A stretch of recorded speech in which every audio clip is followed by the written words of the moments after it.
산세가 요란하게 지저귀는 옛 조선의 번창했던 수도 한양의 창덕궁과 경복궁 사이에 위치했던 북촌.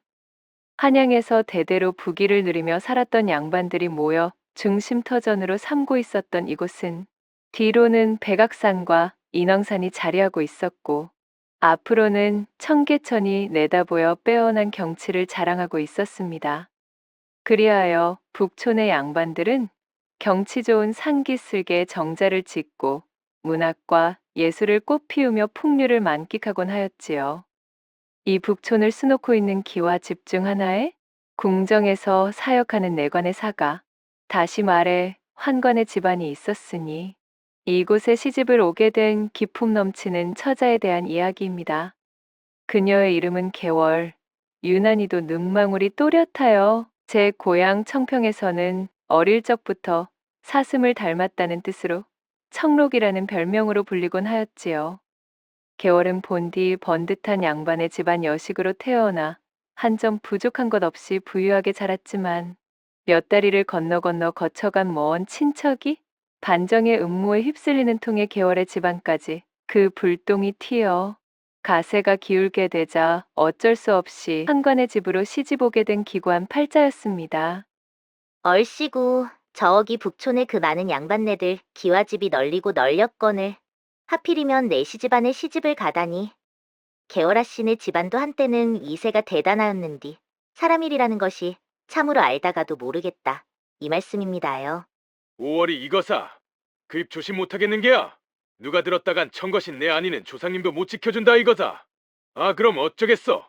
그 옛날 권세를 떨쳤다 하여도 지금은 쫄딱 망해버린 가문이니 저리 되는 것이지. 그나마 누가 데려간다는 사람이라도 있을 때 보내는 것이 상책이지. 얼레 저더러 조심하라고 하더니 청직의 아재도 지금 누가 들으면 솔찬히 오해사기 좋은 말을 잔뜩 뱉고 있는디요? 난생 처음 밟아보는 북촌 땅에서 자신을 향해 날아오는 주변의 수군거림은 안 그래도 풀이 죽어있던 개월을 더욱 갉아먹고 있었습니다. 저들의 수군거림이 물을 만난 고기처럼 아주 신이 났구나. 사사로이 반응하면 저들에게 더욱 좋은 먹거리만 제공하는 꼴이 될 터이니 내 그냥 웃고 넘어는 간다만 심히 기분이 유쾌하지는 않구나. 내 입 하나 덜어 살림이라도 나아진다면 내 더는 바랄 것이 없지만 그럼에도 참담한 마음은 쉬이 정리되지 않는구나. 착잡한 마음의 개월은 시댁으로 발을 들인 그 첫날부터 수심이 내려앉은 얼굴로 깊은 한숨을 내쉬었습니다. 개월이 시집오게 된 이 환관의 집안은 그간 국내 이런저런 송사를 이용하여 많은 재산을 모아 번듯한 12칸 기와집의 하인도 열어두고 있었습니다. 환관이라는 명패 없이 본다면 그저 남부러울 것 없는 부잣집이었지요. 화를 입고 뿔뿔이 흩어진 가족들에게 보낼 돈을 마련하고 제 입에 풀칠이라도 하기 위해 팔려온 개월이었으나 걱정했던 것만큼 북촌에서의 삶이 그리 고단하지는 않았습니다. 잔뜩 긴장하며 들어간 첫날의 기억이 무색할 만큼 무난한 일과의 연속이었어요. 태생이 양반집 교수였던지라 법도와 예절도 어린 시절부터 줄곧 교육받았기 때문에 집안에서 누구 하나 그녀의 처신에 대해 왈가왈부하는 사람도 없었지요. 그러나 태생이 환관인지라 응당 있어야 할 남편의 귀중한 것이 없었으니 개월은 남들 다 치룬다는 첫날 밤조차 가질 수 없었습니다. 혼인 당일과 그 이튿날 잠깐 남편의 얼굴을 확인했을 뿐 그 이후로는 궁으로 입궁하여 한 주 내내 집에 들어오지 못한 적도 있으니 커다란 기와집에서 개월 홀로 덩그러니 지내는 시일이 길어졌지요. 이후로도 남편은 궁의 잡무가 너무도 바빠 그 얼굴 제대로 보기도 힘든 나날이 계속되었습니다. 내 젊은 나이에 한관의 집안으로 팔려가듯 시집 와선 그 아찔하다는 음양이 이치 한번 깨닫지도 못한 채 살아있는 과부 신세로 이리 지내게 되었으니 굶어 죽지 않은 것이 다행인 것인지 각복하기 그지없는 것인지 구별하기가 힘이 드는구나. 부유한 북촌 기와집의 안방마님이 되어 끼니 걱정을 덜게 된 것은 기뻤으나 사람의 마음이라는 것이 어찌 한 갈래로만 흐를 수 있었을까요? 시간이 지날수록 개월의 마음 한켠에는 남들에게 보일 수 없는 가려움이 있었습니다. 금수조차 제 짝을 맞아 정답게 뛰어노는데 자신은 그저 이 환관 집안의 부속품이 된 기분이었어요. 그렇게 살아있는 과부 신세 운운하며 커다란 기와집에 갇혀 살다시피 하던 개월이 길고 긴 한숨을 뱉어낸 지 얼마 지나지도 않은 어느 날이었습니다.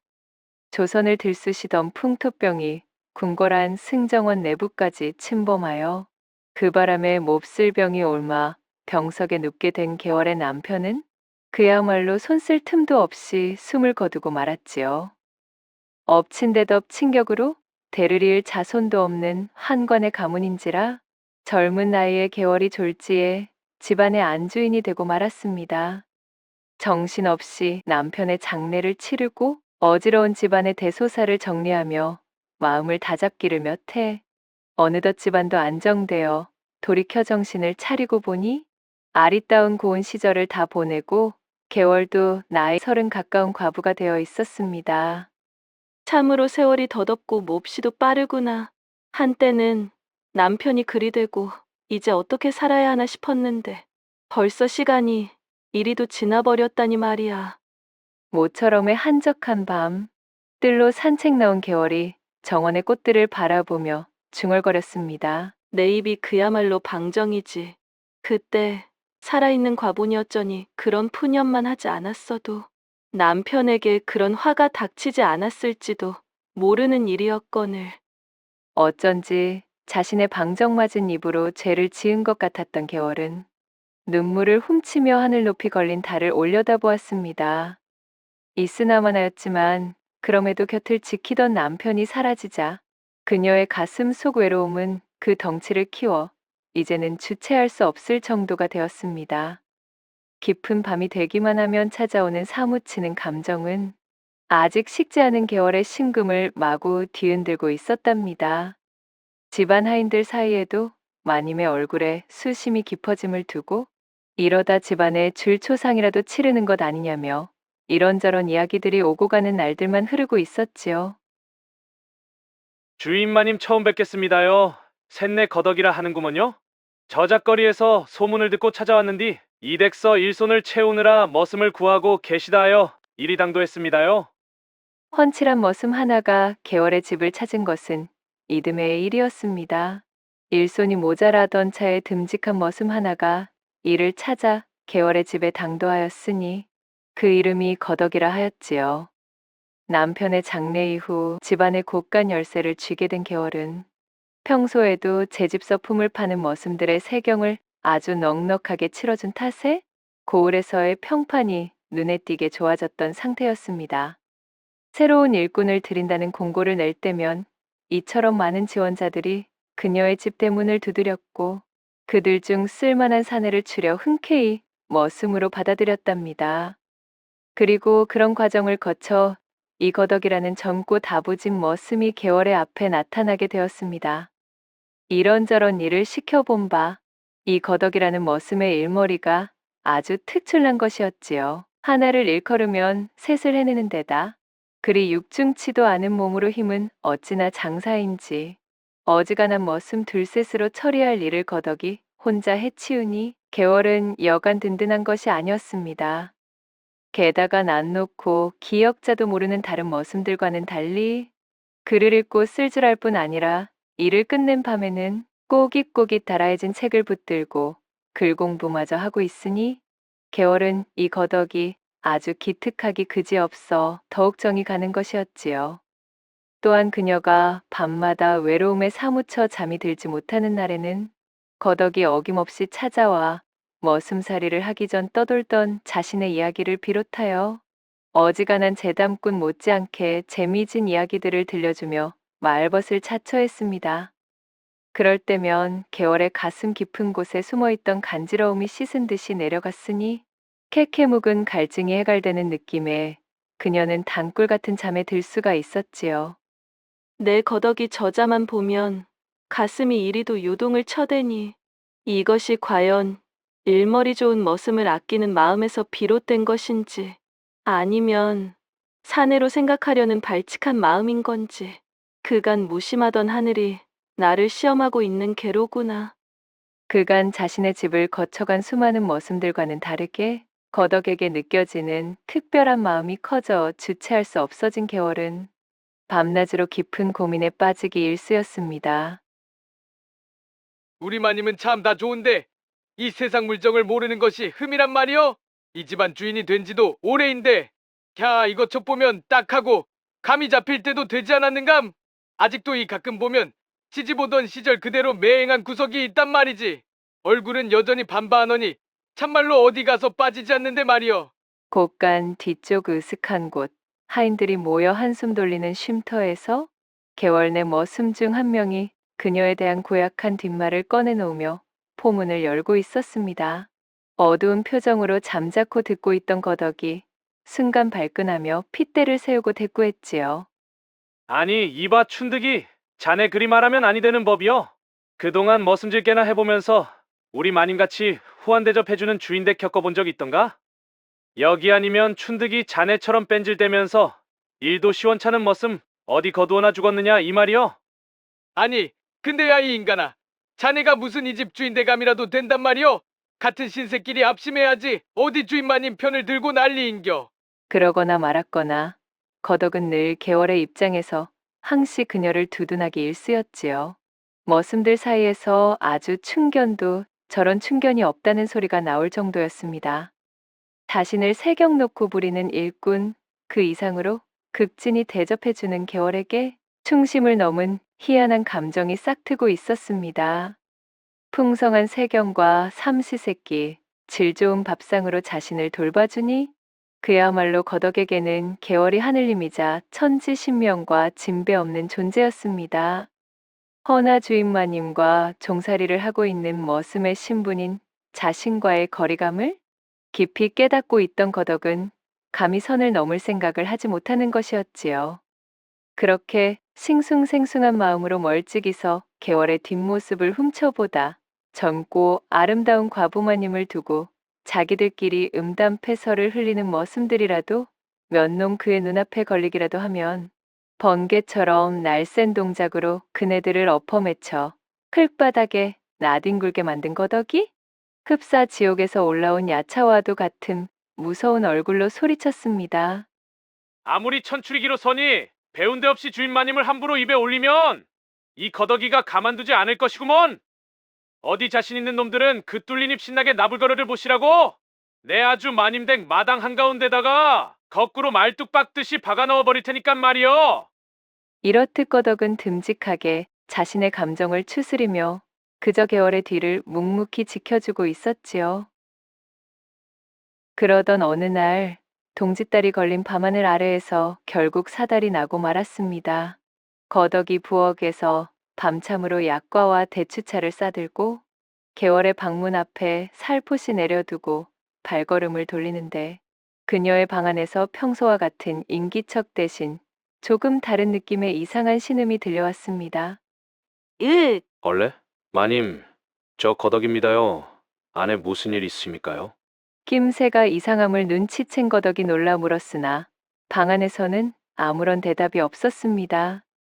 한참을 밖에서 서성이던 거덕은 몇 번이고 개월을 불러보았지만 허사였지요. 거덕은 필시 뭔가 단단히 잘못되었다는 것을 본능적으로 알 수 있었습니다. 마님, 안 되겠습니다. 결례를 용서해 주십시오. 쇳내 지금 들어가겠습니다요. 개월에게 변고가 생긴 것을 우려한 거덕이 강문을 열어젖히고 쏜살같이 안으로 뛰쳐들어가자 침소용 저고리 옷을 제대로 여미지도 못하여 하얀 어깨를 그대로 드러낸 개월이 방 구석에서 벌벌 떨며 웬 괴한에게 붙들려 있는 것이 아니겠어요? 개월의 입을 틀어막고 위협하고 있던 사내는 뛰쳐들어오는 거덕을 보자마자 깜짝 놀라며 개월을 내동댕이 치고는 밖으로 도망치려 하였습니다. 아니 뭐야? 내 이놈 경을 쳐도 200번 쳐 죽일 썩어나 자빠질 놈아. 냉큼 거기 못 서겠느냐?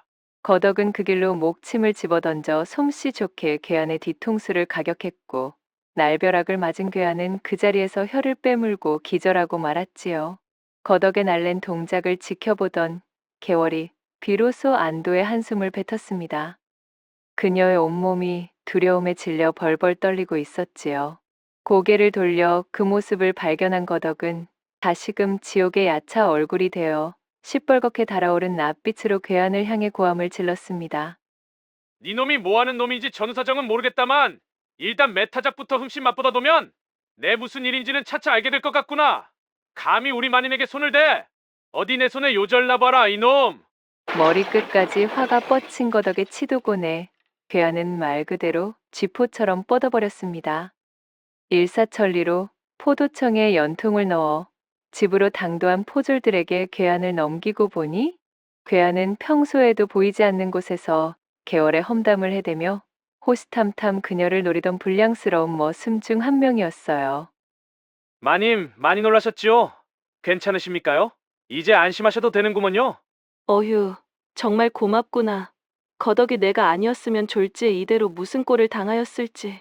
내 아무리 혼자 된 지 오래된 과부라 쉽게 보였다고 하여도 어찌 세경을 주던 머슴에게 이런 일을 상상만 해도 소름이 돋는구나. 호롱불빛에 얼핏 비치는 개월의 얼굴엔 핏기가 가셔 창백해져 있었습니다. 아직도 놀란 가슴이 진정되지 않아 그녀의 어깨가 가늘게 떨리고 있었지요.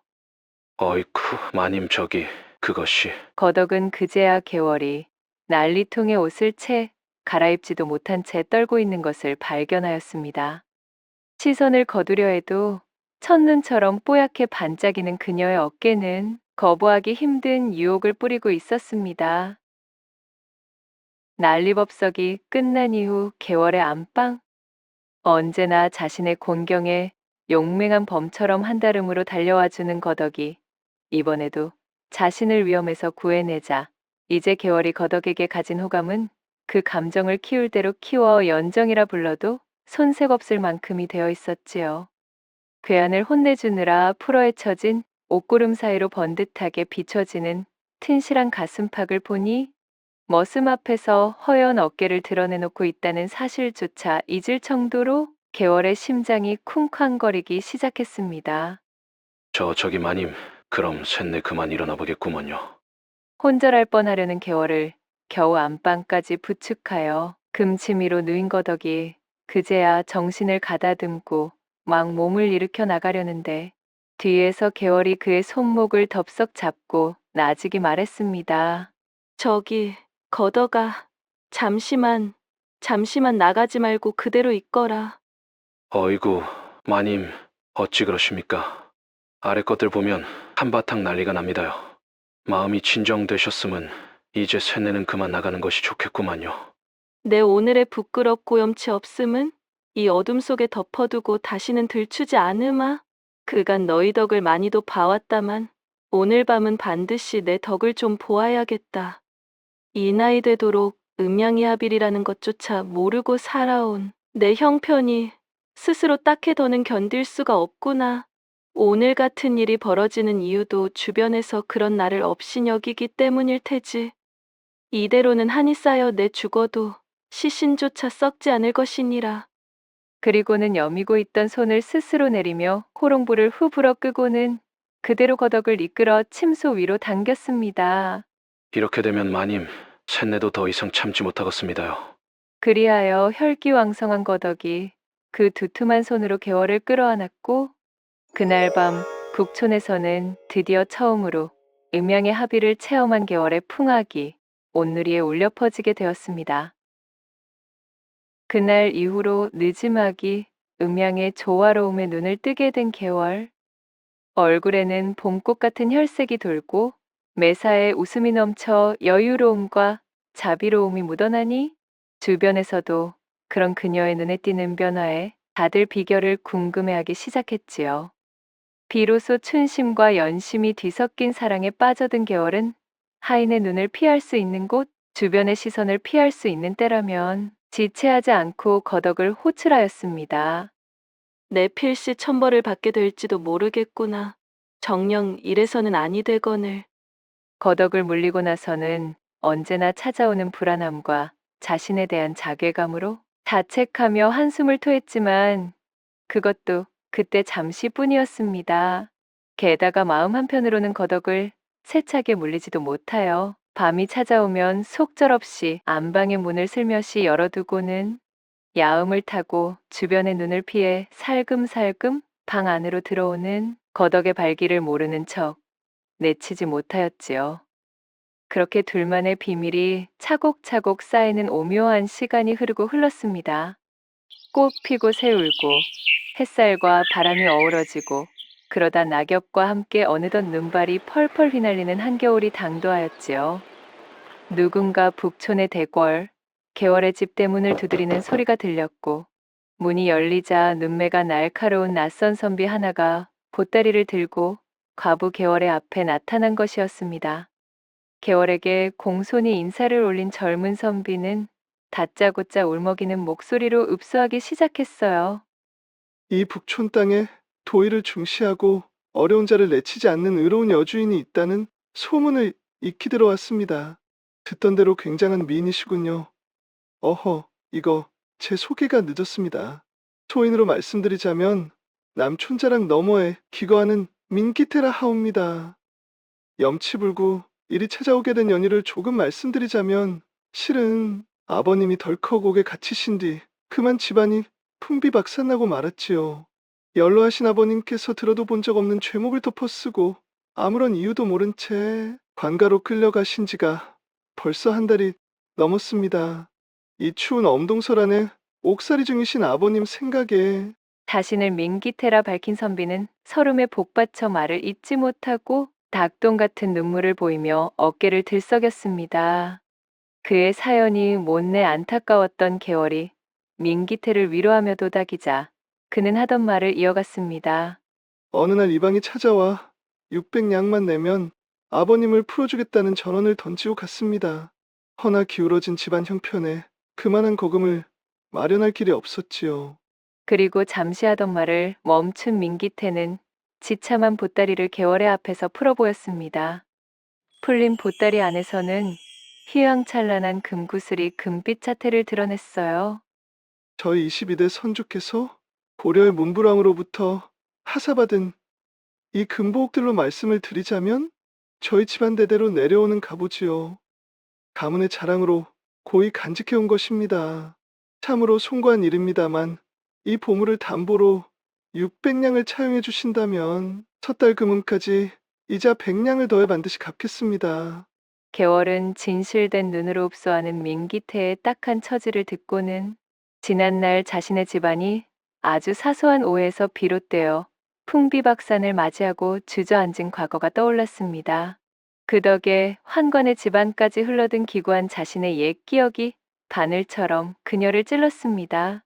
동변상련의 아픔이 진하게 그녀의 심금을 울리는 것이었지요. 그녀는 앞뒤 잴 것도 없이 두말 않고 차용 증서와 함께 선뜻 600냥을 내어주었답니다.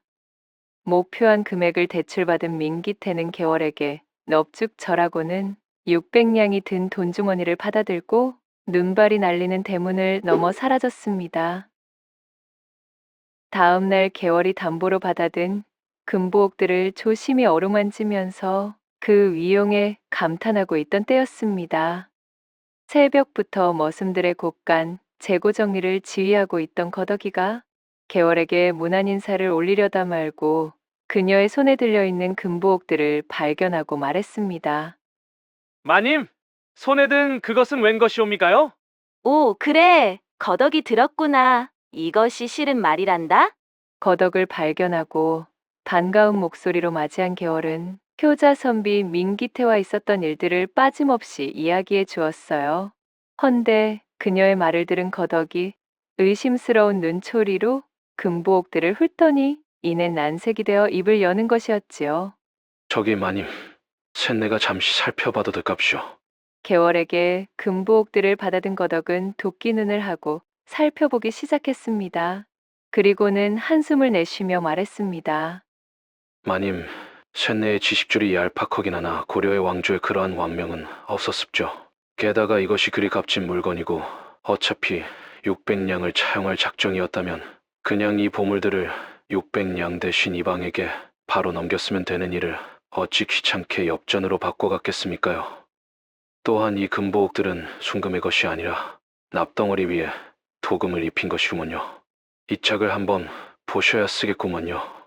거덕이 손가락으로 가리키는 곳을 살펴보니 거뭇거뭇 잡금 속에 빛이 올라오며 금박이 벗겨진 부분이 보였습니다. 그제야 사기꾼 선비에게 속았음을 깨달은 개월은 화들짝 놀랐지요. 그녀는 뒤늦게 집사를 호출하여 급히 남촌으로 보낸 민기태를 찾으라 일렀습니다. 하지만 사기꾼이 어디 자신의 거처를 바른 대로 이야기했을 턱이 있을까요? 소득 없이 돌아온 집사의 보고를 받은 개월은 충격으로 자리에 드러눕고 말았습니다. 그런 개월에게 거덕이 다과상을 내오며 말했지요. 마님, 걱정하실 것 없습니다요. 내일 까정고 금두꺼비가 가짜라는 것을 일절 입 밖에 내면 안 되는구먼요. 쇳내에게 좋은 수가 있으니께 이놈 거덕이만 믿고 계셔보셔요. 이튿날 이른 새벽녘이 다 되자 거덕은 준비해두었던 밧줄로 마님인 개월을 꽁꽁 묶었습니다. 마님, 좁게 불편하시겠지만 잠시만 버티고 계시면 됩니다요. 개월은 단단히 옥죄어오는 밧줄의 감각에 얼굴을 찌푸렸지만 거덕에게 가지고 있던 신뢰가 두터웠기에 별다른 저항은 하지 않았습니다. 그래, 거덕아. 내가 다 생각이 있겠지. 나는 너만 믿고 있겠다. 일을 마친 거덕은 마당을 향해 고래고래 소리를 질렀지요. 야단났다. 간밤에 도둑이 들어서는 마님을 포박하고 선비가 담보로 내어준 보물들을 훔쳐갔다. 이윽고 거덕의 고함 소리를 들은 하인들이 불이 나게 몰려왔습니다. 아니, 내 이놈들아. 간밤에 도둑이 들어 마님에게 흉포한 겁박을 한 것도 모르고 잠에 빠져 있었단 말이여.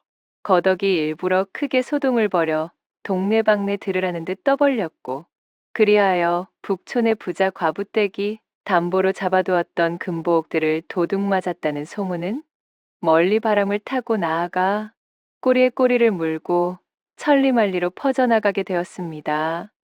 저작거리에 파다하게 퍼진 소문이 고개를 넘어 민기태의 귀에도 당도하게 되었지요. 개월을 속여 한몫 단단히 잡아 한낮부터 술상 앞에서 빈둥대고 있던 사기꾼 민기태가 벌떡 몸을 일으켰습니다. 어쭈, 이것 좀 보게. 잡고 있던 담보 물건을 도둑 맞았다니 이게 웬 횡재인가? 이걸 빌미로 살살 긁어 금보옥 값을 물어내라 쪼아대면 그야말로 부르는 것이 값 아니겠냐 이거야. 하늘이 나를 돕는구먼. 이참에 잃어버린 가짜 갑오값으로 한. 어디 보자. 그래, 만냥은 뜯어내야 되겠구만. 그는 쾌재를 부르며 부랴부랴 개월에게 빌렸던 원금 600냥과 이자로 내어줄 100냥을 어렵사리 만들어 도합 700냥을 챙겨 들고 섣달 금음이 되기도 전에 북촌 땅을 밟았습니다. 이윽고 개월의 집까지 당도하여 대문을 들어서자 소문대로 집안은 초상집 분위기이고 그녀 역시 병색이 짙어 방에 들어누워 있는 것이 아니겠어요. 금보옥들을 도둑 맞았다는 풍문이 역시 사실이었다는 확신에 민기태가 새어나오려는 웃음을 참고 무난하며 말했습니다. 그간 강령하셨는지요? 여기 이자 100냥을 붙여서 700냥을 갖고 왔습니다. 차용해주신 금액을 모두 상환하였으니 이제 그만 제가 맡긴 저희 집안 갑오들을 돌려주시지요. 그러자 자리에서 일어난 개월이 다 꺼져가는 목소리로 말했어요. 선비님 이 일을 어쩌면 좋겠습니까? 소중한 담보를 그만 도둑에게 절도당하고 말았지. 뭔가요? 그 말만을 기다리고 있던 민기태는 드디어 올 것이 왔다는 얼굴로 으름장을 놓으며 펄쩍 뛰었습니다. 아니, 뭐요? 그것이 대체 얼마짜리인 줄이나 아십니까? 좋기 만냥은 넘는 물건입니다. 내 정말 면목이 없게 되었소이다. 여러 말 하실 필요 없고 당장 잃어버린 저희 집안 갑오값으로 만냥을 내어주시든 아니면 관하로가 사또 앞에 서시든 하시지요. 그러자 문 밖에서 그 말을 듣고 있던 거덕이 아주 잘 만났다는 듯 몽둥이를 들고 들어왔습니다. 어안이 벙벙해진 민기태가 두리번거리며 상황을 파악하려는데 거덕이 이를 드러내고 웃으며 말했습니다. 얼씨구, 그래 이 선비님께서 사또 앞으로 가자신답지요? 그래, 거덕이 들었구나. 이 사기꾼 선비님께서 사또 앞으로 가자시는구나. 내 생각은 어떠하느냐? 그거 참 듣던 중에 반가운 말이구먼요. 여기 그 가짜 가보나 불행이인지 금복 모시기인지를 가지고 왔으니 요것과 함께 가면 쓰겠구먼요. 거덕이 민기태의 눈앞에 가짜 금부옥들을 집어던지면서 말하자 도둑 맞았다는 물건이 버젓이 자신의 앞에 등장한 것을 본 민기태의 얼굴이 대번에 허옇게 질렸습니다. 한바탕의 소동극이 끝이 나고 거덕의 훌륭한 꾀 덕분에 민기태를 포도청에 넘긴 뒤 잃어버린 원금과 이자까지 고스란히 받아낼 수 있었던 개월. 그녀는 거덕에게 가지고 있던 막연한 연심을 더 이상 숨기지 않았습니다.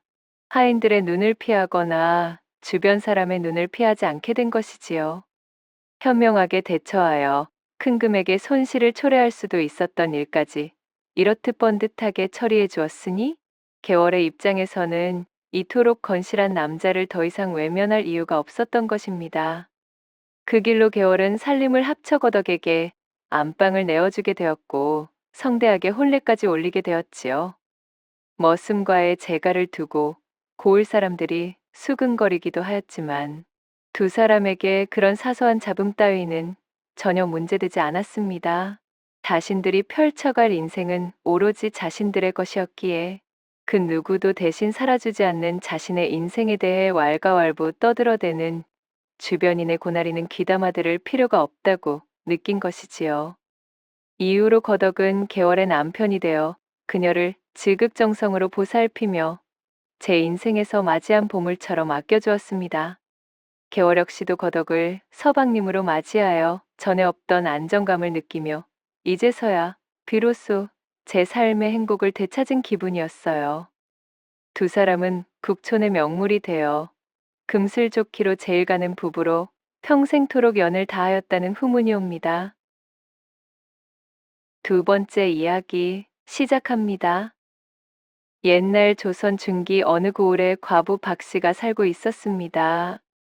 빼어난 외모로 온 고을 남정네들에게 선망의 대상이 되기도 하였으나 앳되고 고운 얼굴과는 다르게 그 성격이 매우 모질고 악독한 데다 박씨의 외당숙이 고을 사또로 부임하고 있어서 어딜 가나 큰 소리를 텅텅 치고 자신의 뿌리가 양반 가무님을 뽐내며 수절하는 걸 자랑해대니 고을의 골치거리이자 기피의 대상이었지요.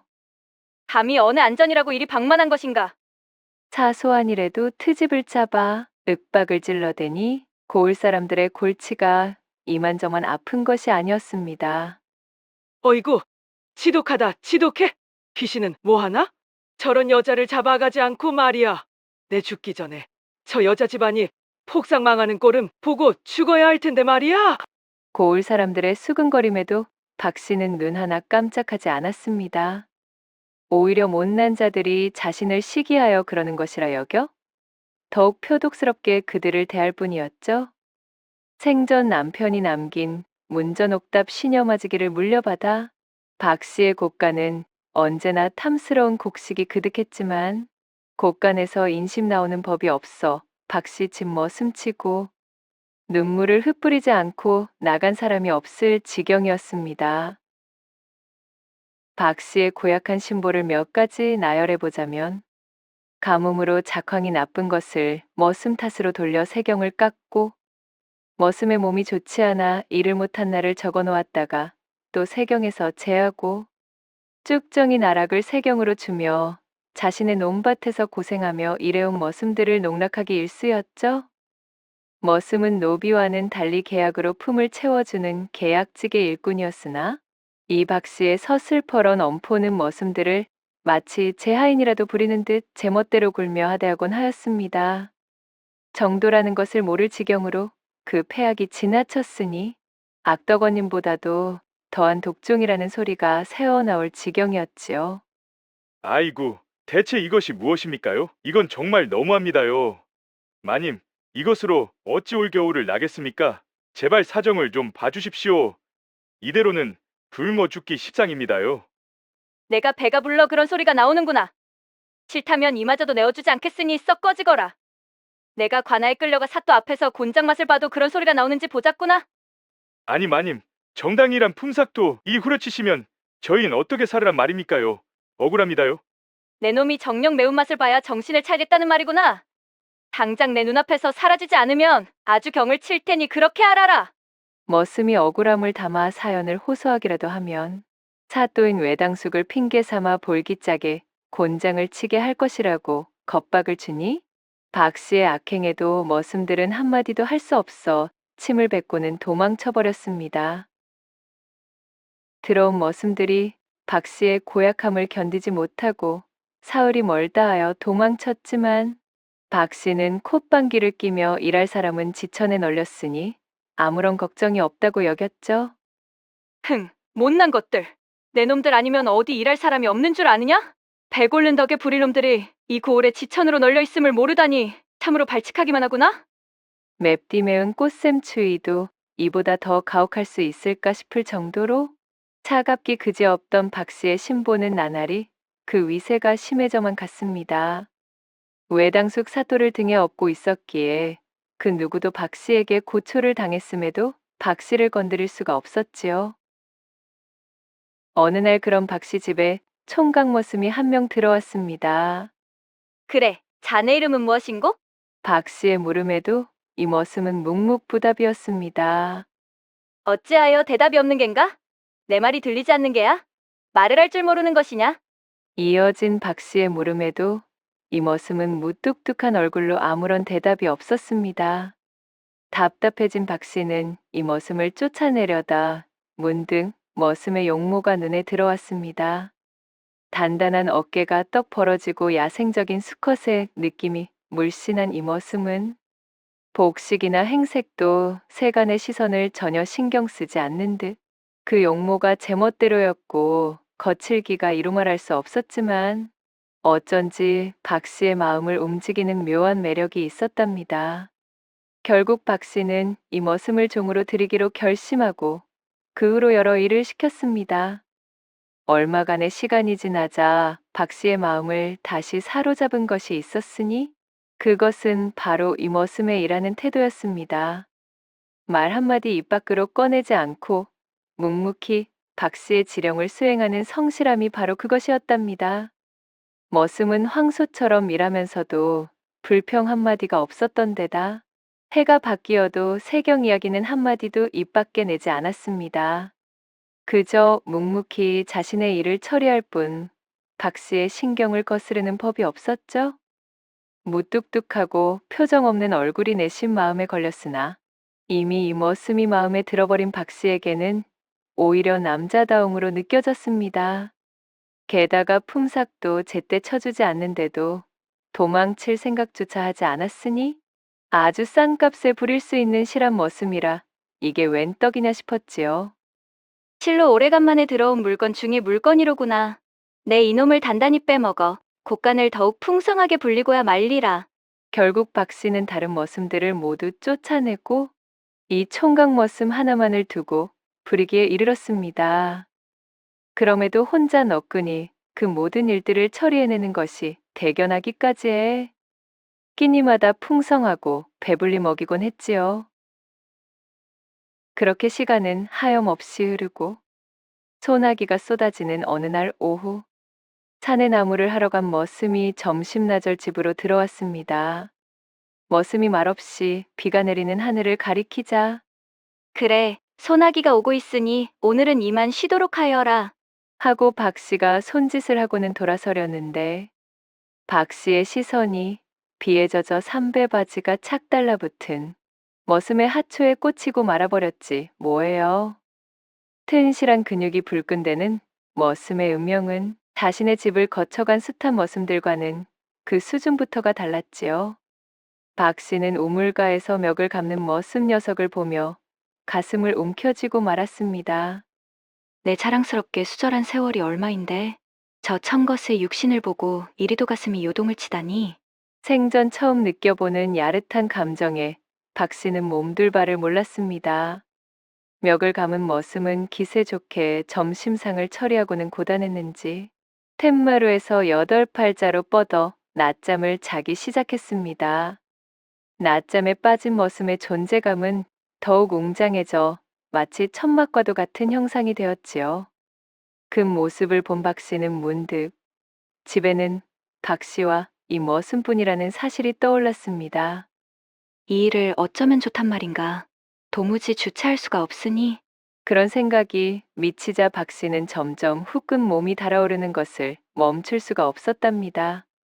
오랜 기간 동안 지켜봐온 머슴의 수컷스러움에 이를 악문 채 지나온 밤이 몇 날 며칠인지 헤아릴 수도 없었지요. 이대로 지내다가는 박 씨의 정신이 쏙 빠질 것만 같았습니다.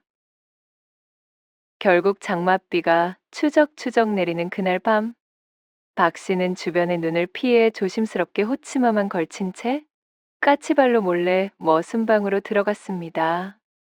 코를 골며 기세 좋게 골아떨어진 머슴에게 침투하는 것에 성공한 박 씨는 떨리는 몸을 애써 가누며 눈을 부릅떴습니다. 그렇게 머슴이 자는 사이 음흉하게 일을 치르려던 찰나, 자고 있던 머슴이 갑자기 눈을 뜨고는 박 씨를 낚아채는 것이 아니겠어요. 깜짝이야. 무슨 짓이냐? 어서 놓거라. 깜짝 놀란 박 씨는 저항하려 했지만 바위덩어리 같은 머슴의 힘에 벗어날 수가 없었죠. 머슴은 박 씨를 휘어잡고는 질풍과도 같은 사랑의 절차를 밟아 나갔습니다. 낙수 소리조차 박 씨의 애달은 마음을 묻어버릴 수는 없었지요. 그렇게 한바탕 폭풍이 지나가자 두 사람은 땀범벅이 되어 가쁜 숨을 몰아쉬며 떨어져 누웠습니다. 그간 수절해온 시간과 노력들이 거짓말처럼 허물어졌을 정도로 머슴의 사내다움은 걸출했고 박 씨는 이 집맛을 쉬이 포기하고 싶지가 않아졌답니다. 이미 이성을 잃은 박 씨는 머슴을 안방으로 데리고 가 금침 위에서 또다시 살과 뼈를 태웠습니다. 머슴의 전륜함에 넋을 잃은 박 씨가 내뿜는 기세가 지천으로 퍼져나가는 통에 야음을 틈타 울던 산새들마저도 지저귀는 것을 멈추는 시간이 한참을 흘렀습니다. 그렇게 역사가 이루어지고 천지가 떠나갈 듯이 극락의 맛을 경험한 박 씨가 까무라친 뒤에 이튿날 아침 안방 금침 위에서 눈을 뜬 박 씨가 자신의 옆에 있던 머슴의 존재를 느끼곤 흠칫 놀랐습니다. 머슴은 이미 잠에서 깨어난 상태로 희죽희죽 웃으며 박 씨를 바라보고 있었는데요. 그 모습을 본 박 씨는 순간 모골이 송연해지는 기분이 들었답니다. 무언가 잘못 끼워진 단추의 척호를 발견했을 때 느껴지는 아차 싶은 마음이었달까요? 아니, 저놈이 어찌하여 저리도 방만한 얼굴로 희죽거리고 있는 것이냐. 간밤에 대체 내도 무슨 짓을? 그제서야 정신이 퍼뜩 들게 된 박 씨의 머릿속에 오만 가지 생각이 스쳐 지나가기 시작했습니다. 행여 고을 사람들이 눈치라도 채게 될 것이 두려워진 박 씨가 서둘러 머슴에게 손짓을 하며 말하였지요. 이제 그만 나가서 일을 보거라. 언제까지 이 방에서 죽치고 앉아 농땡이를 부릴 심산이야? 간밤에 일은 긴 말할 필요 없으니 깨끗이 있고 내 본분을 다하면 되는 것이다. 알겠느냐? 박 씨의 말에 능구렁이 같은 미소만 짓던 머슴이 대뜸 입을 열어 말했습니다. 약물이 터지니 내 이제야 말문이 터지는군. 그간 아주 말 한마디 않고 뼈 빠지게 일만 해대느라 내 아주 지독히도 힘들었다는 거 아니겠소? 그래, 하실 말씀은 그것이 전부요? 머슴의 목소리를 들은 박 씨는 그야말로 아연실색하여 소스라치게 놀라고 말았습니다. 그도 그럴 것이 지금껏 머슴은 단 한마디도 입 밖에 낸 적이 없기에 박 씨는 짐짓 이 머슴이 말할 줄을 모르는 자라 여기고 있었기 때문이죠. 박 씨의 놀란 표정은 아랑곳 없이 머슴은 아예 떡하니 방 중앙의 책상에 기대 앉아 잔뜩 거드름을 피우며 말했습니다. 어흠, 간밤에 힘께나 썼더니만 온몸이 찌뿌둥한 것이 나 오늘은 일 못하겠소? 거 가서 실한닭이나 한 마리 골라다가 잡아주시오. 내 몸보신이라도 좀 해야 쓰겠소? 문득 온 고을 사람들 앞에서 자랑스럽게 연려상을 탔던 박 씨는 그만 앞이 캄캄해지고 말았습니다. 필시 말을 하지 못하는 자라 입 밖으로 소문이 나지 않을 것으로 믿어 일을 저지른 것이었는데 말문이 터진 것도 모자라 이렇듯 기세 좋게 주인 행세까지 하다니요. 외당숙 사또에게 사실을 고하면 이 머슴 나부랭이 하나쯤이야 손쉽게 작살낼 수야 있지만 그렇게 되면 온 고을 사람들이 박 씨가 머슴을 데려다 버린 파렴치한 작태를 모두 알게 되어 동네방네 온통 까발려질 것이고 열여상을 준 사또의 위신은 뭐가 되며 온 고을의 수저를 자랑했던 자신의 체면은 또 뭐가 되겠습니까?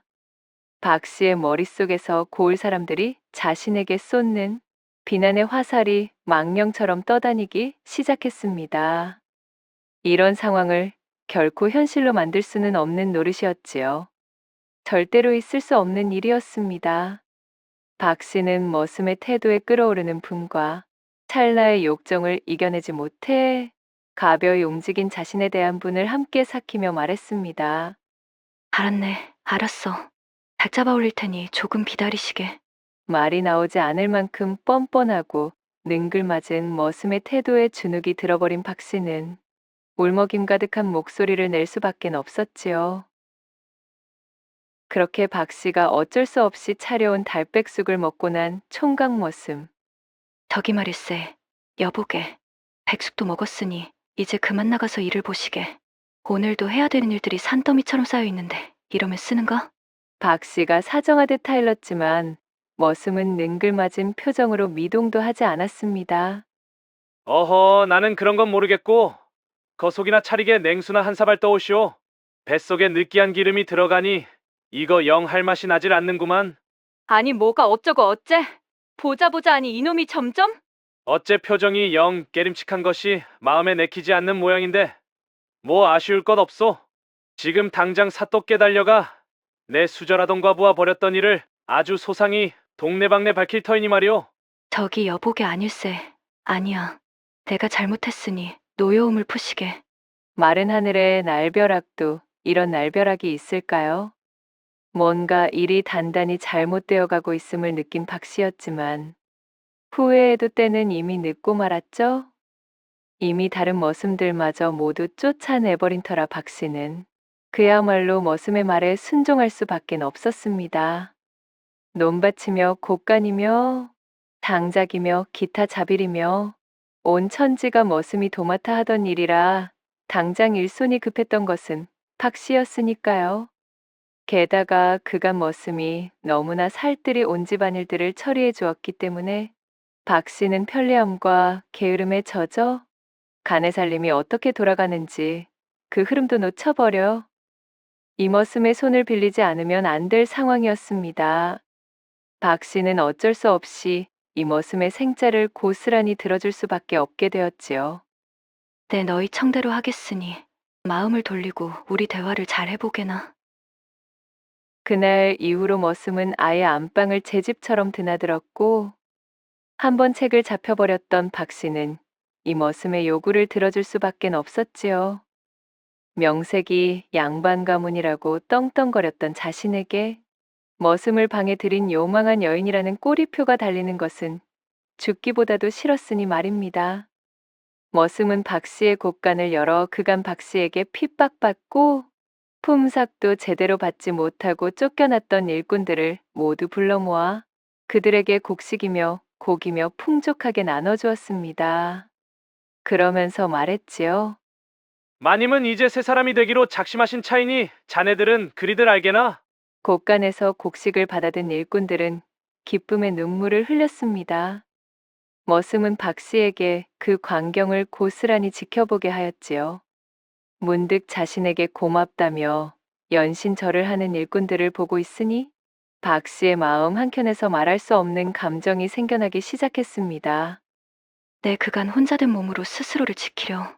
나를 비롯한 모든 이들에게 너무나 가혹하게만 살아온 것 같구나. 이들이 이렇듯 기뻐하는 모습을 보니 나 스스로가 부끄럽기 그지없다. 박 씨는 북받치는 후회와 서글픈 자신의 처지에 비관하여 그만 눈물을 흘리고 말았습니다. 머슴은 박 씨에게 다가가 그녀를 위로해 주었죠. 그리고 그간 자신이 계획하고 실행해온 모든 내막을 사실대로 이야기해 주었답니다.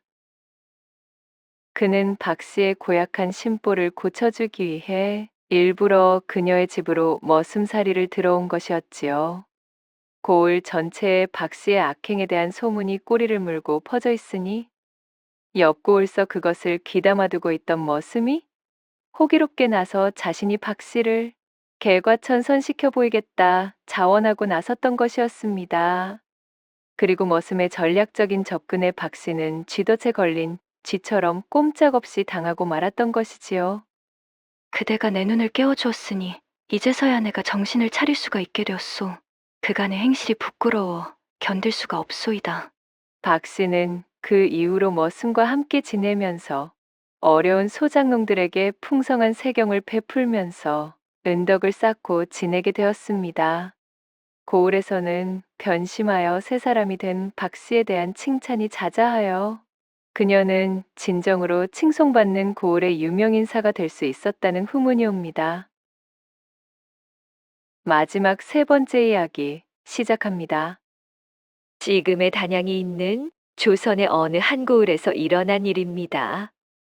나이 지긋한 강대감에게 혼례를 들어 몇 해를 보내온 마님의 얼굴에는 천근 같은 근심이 주렁주렁 달려 있었습니다. 그것은 바로 요즘 들어 너무도 이상해진 강대감의 거동 때문이었어요. 그 위세가 대단하여 주변의 시세머린 눈총을 받을 정도로 마님을 아껴주던 그 강대감이었으나 요즘엔 도통 마님이 지내는 안방 행차를 금하고 있지 않았겠어요? 예전에는 사흘이 멀다 하고 안방에 들이닥쳐서는 밤이 깊도록 마님을 이리저리 요리하던 시절은 이제 가물가물할 지경이었습니다. 불타오르는 기간이 끝났다고는 하지만 그래도 달마다 한 번씩은 안방을 찾았었고 친우들과 약주라도 진득하게 저른 날에는 이틀에 한 번꼴로 옷고름을 무장해제시키던 그 대감이 최근에는 그 걸음이 너무나도 비싸지고 말았지요. 영감이 저렇듯 시퍼렇게 살아있음에도 마치 수절하는 과부처럼 지내고 있으니 마님은 정말 기가 찰 노릇이었답니다. 내 비록 사대부집 여식으로 태어나 이 집안에 들어왔으나 영감이 나를 찾지 않는 시간이 길어만지니 이제는 지쳐만 가는구나. 내 더 이상은 체면이고 가문이고 그런 것일랑은 모르겠고 오늘은 기필코 저 영감과 결판을 짓고 말리라. 구름이 달에 걸려 야음이 짙었던 밤, 뻐근하게 좀이 쑤셨던 마님은 하인들이 모두 잠들어 있음을 확인하고 부엌에서 빗물을 마친 후 얼굴에 곱게분을 바르며 치장을 마쳤습니다. 아직 한창 때의 나이였던 데다가 시집올 때부터 이미 단아한 용모로 소문이 나 있었던 터라 한결 고와진 자신의 모습에 거울을 바라보던 마님은 한껏 자신감이 가득 찼습니다. 제 아무리 나를 향한 대감에 흥이 식었다고는 하나? 어디 내 이 모습을 보고도 꿈틀거리지 않을 자신이 있나 보자. 마님은 콧방귀를 끼며 부엌에서 간단한 술상을 차렸습니다. 그리곤 가벼운 걸음으로 안마당을 건너 대감의 사랑방으로 당도하였지요. 마님의 경쾌한 발소리를 듣고 이부자리에서 부스스 일어난 대감은 어째 표정이 굽지만은 않았습니다. 여보, 잠시 일어나 보셔요. 생긋 웃으며 대감의 몸을 일으켜 세운 마님은 자신의 옷고름을 만지작거리며 대감에게 추파를 던지기 시작했습니다. 그런 아내의 애가 타는 몸짓에도 대감은 심드렁한 표정으로 묵묵부답이더니 이내 곧불 기운이 있다며 마님이 건네는 술잔도 받아들지 않고는 도로 자리에 누워버리는 것이 아니겠어요? 자존심이 상해버린 마님의 표정이 떫은 감이라도 씹은 것 마냥 일그러지고 말았지요. 아니 여보, 차려온 성의를 봐서 술상에 젓가락이라도 좀 집어보셔요. 억누른 목소리로 던진 마님의 한마디에도 대감은 등을 돌리고 누워서는 아무런 대꾸도 없었습니다. 아이고, 그러시군요. 잘 알겠습니다. 그럼 나가 볼 테니 어디 푹 주무시지요. 열이 오를 대로 올라버린 마님은 대감에게 마지막 한마디를 던지고는 무안과 창피함을 애써 숨기며 술상을 들고 나왔습니다. 안방으로 돌아와 혼자서 한숨을 내쉬던 마님은 자신이 차린 술상의 다과들을 안주 삼아 탁주를 몽땅 다 비워버렸습니다. 대감이 정말로 곧불 기운으로 나를 찾지 않는 것일까? 그런 사사로운 이유라면야 좋겠지만 심히 의심이 되는구나. 어디 첩이라도 얻어놓은 것인가? 그리 왕성하던 양반이 어찌 저리도 소인배가 되어서는 쭈그러든 게지. 그렇게 마님이 뜬 눈으로 별의별 생각을 떠올리며 고민에 빠진 사이 동창은 밝아 눈치 없는 새벽닭이 아침을 알리고 있었습니다. 며칠 뒤 아주 우연한 기회에 마님의 수수께끼가 풀리는 사건이 벌어졌습니다. 저녁에 찬으로 올라왔던 고기가 체한 것인지 속이 매우 좋지 않아 잠에서 깬 마님은 뒷간을 가기 위해 불이 나게 안방에서 빠져나왔습니다. 밤은 깊어 부엉이가 굿을 피우는 삼경의 시간인데 교교하게 내리떨어지는 달빛 아래에서 마치 도둑처럼 부드러운 움직임의 그림자가 안마당을 스쳐가는 것을 발견했지 뭔가요? 인기척에 화들짝 놀란 것도 잠시였고 마님의 촉이 곤두서며 머리에 어떤 생각이 헤집고 지나가는 것을 막을 수 없었습니다. 설마 저것이 혹시? 마님은 올라오던 채기도 잊은 채 그림자를 살며시 뒤따르기 시작했습니다. 아니나 다를까 그 그림자가 멈춰선 곳은 다름 아닌 대감방이었지요. 이윽고 그림자에게서 마님도 잘 알고 있던 여성의 목소리가 새어나왔습니다. 대감마님, 부르셨습니까요? 셋내 추노리가 들었습니다요. 목소리의 주인공은 다름 아닌 마님이 이 집으로 시집 올 적에 본가에서 데려와 여종으로 부리고 있던 추너리였지요. 추너리는 마님이 직접 이름까지 지어주며 각별하게 아껴주던 여종이었습니다. 그녀가 눈치 빠르고 일머리가 좋은 점이 마음에 들었던 마님은 깔끔한 비단옷까지 내어주며 하인 그 이상으로 대접하던 아이였지요. 내 아래 것들이 영감의 방으로 왕래하는 것을 눈치로 짐작은 하고 있었다마는 어찌 다른 아이도 아니고 하필 춘월이 저것이란 말이냐? 내 저것에게 얼마나 각별히 정을 쏟아주었거늘. 마님은 참을 수 없는 분노에 치를 떨면서도 대감방으로 더욱 가까이 다가갔습니다. 마님이 밖에서 쫑긋 귀를 세웠더니 대감방으로 들어간 지 얼마 되지도 않은 춘월이가 대감과 신명나게 사랑을 나누고 있는 소리가 들려왔지요.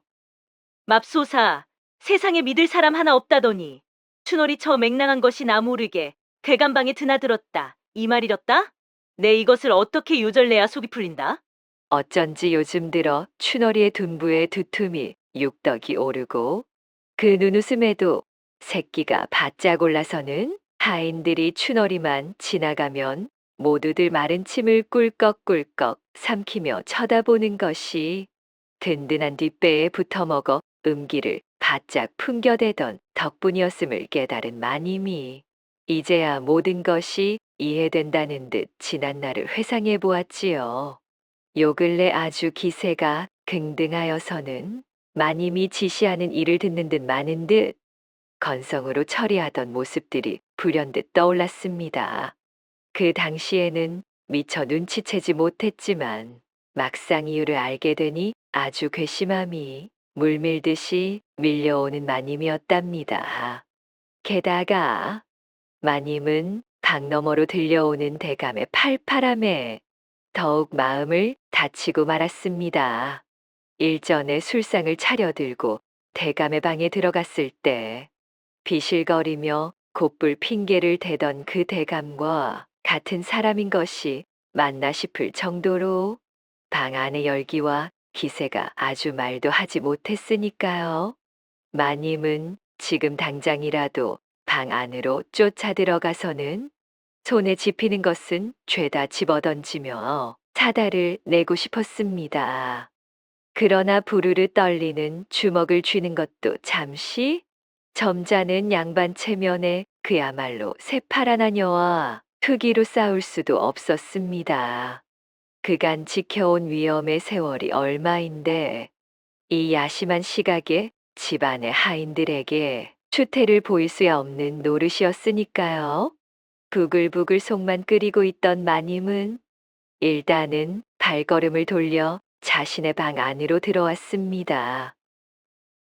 그날 이후로 마님은 밤이 찾아오면 잠도 자지 않고서는 대감방을 향해 귀를 기울이며 춘월의 동향을 살피기 시작했어요.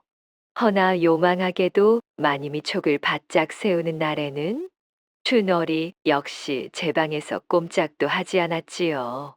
참으로 여간내기가 아니었습니다.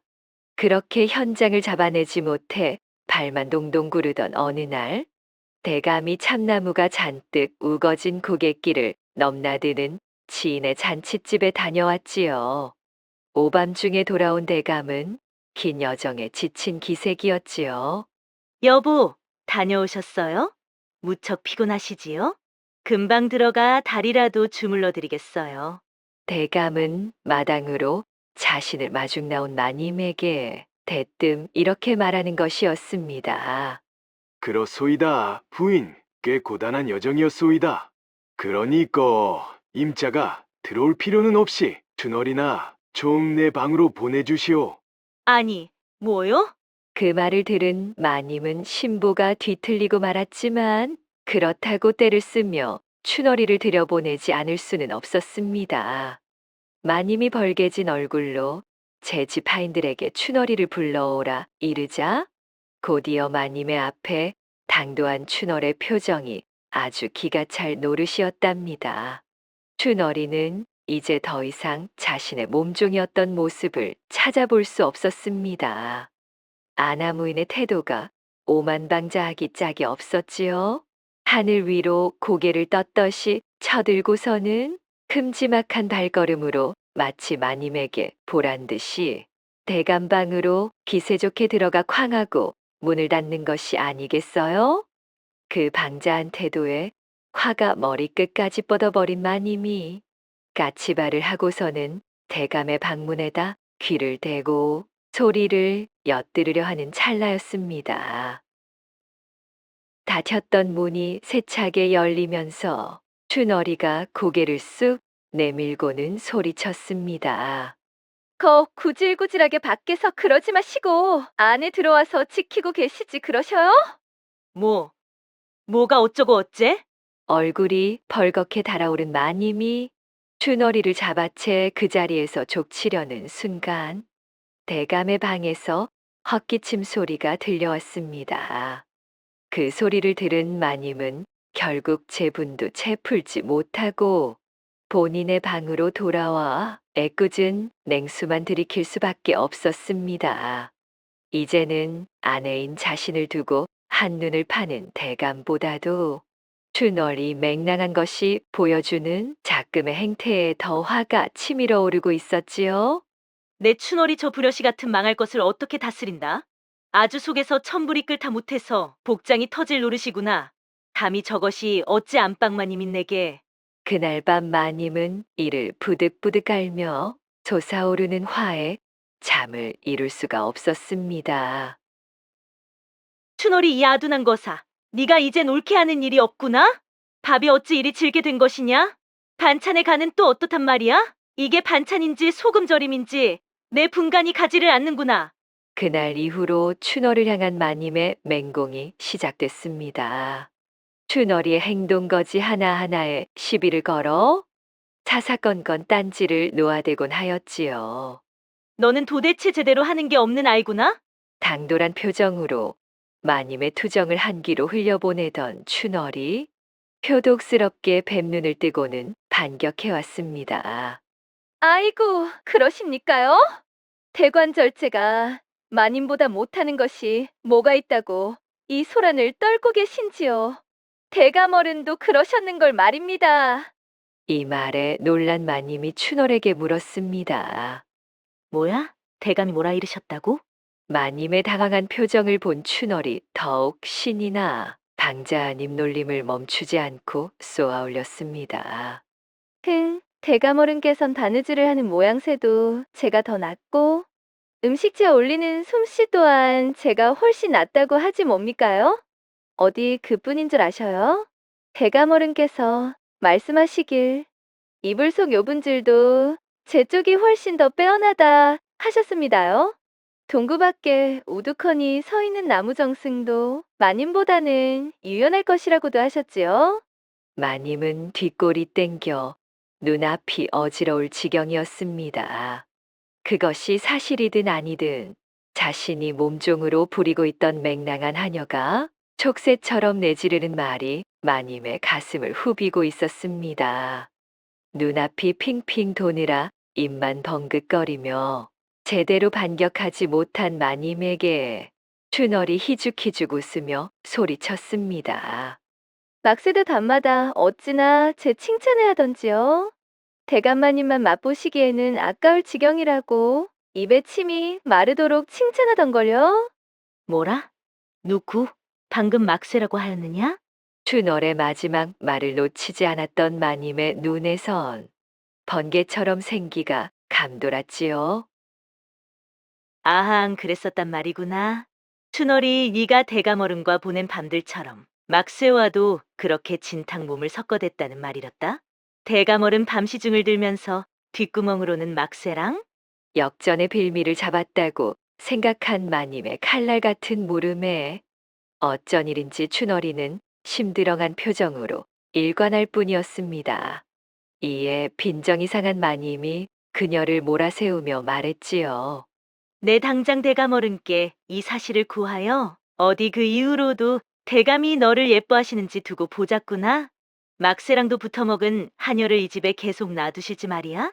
기세등등한 마님의 말에 춘월이는 가소롭다는 듯 웃으며 천천히 입을 떼었습니다. 예, 어디 그래 보셔요. 가만히 써보자. 구범이가 그러던데. 감탕질도 국갈춤도 맛깔나기는 제 쪽이 마님의 그것보다는 훨씬 낫다고 하지 않겠어요? 도대체 구범이는 마님의 그런 방면을 어떻게 알고 있는 것일까? 그것이 참으로 궁금했던 참인데. 이참에 대감마님께 같이 한번 고해보도록 하실갑쇼. 구범이가 들려준 이야기들이 어찌나 기똥차던지. 저는 그런 진기한 몸놀림은 참말로요. 저기 저작거리 사당패의 제주넘기에서도 본 적 없는 기이한 모습이었지요. 춘월이의 말을 들은 마님은 사색이 되어 벌벌 떨기 시작했습니다. 세상에나 마상에나 외로움에 지쳐 새경 머슴 구범이와 잠시 정분을 내었던 것인데 그 비밀 중의 비밀을 이 요망한 것이 모조리 꿰고 있었다니 구범이의 입단속을 단단히 시켜두었음에도 이 불여우에게 홀딱 넘어가 버린 구범이가 야속했지만 이미 엎질러진 물이었습니다. 모든 사정이 밝혀지면 잃을 것이 많은 것은 일개 몸종하녀가 아닌 바로 양반댁 마나님인 자신이었으니까요. 그날 이후 마님은 더 이상 춘월이를 건드리지 못하였고 밤마다 대감의 방으로 들어가는 일도 막지 못하였지요. 자신에게 위로 가득한 밤을 선사해 주었던 고마움을 뒤로하고 춘월이에게 자신과의 미래를 고자질한 가벼운 입의 구범을 몽둥이로 다 쓰려 마님은 분한 마음에 애꿎은 화풀이만 겨우겨우 할 수 있었다는 구문이 옵니다.